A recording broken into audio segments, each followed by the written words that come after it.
Hello guys, in today's video I'm going to show you how to fix Steam games that crash after an update. Let's begin.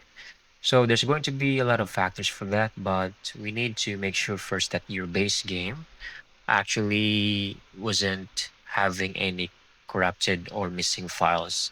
What you can do first is go to your Steam client, go to library over here, and let's just say the game was Pal World.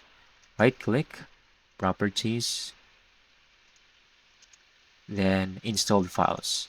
I want you to select verify integrity uh, of game files. Then Steam will scan and check all of the game files integrity.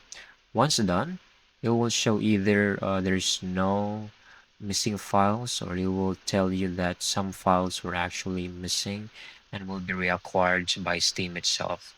And it will show in here at the download bar. It's going to be showing that how long it might take, and once completed you can restart your game. It should pretty much work since all of the files game has been reacquired. That's it. I hope you found this video very helpful.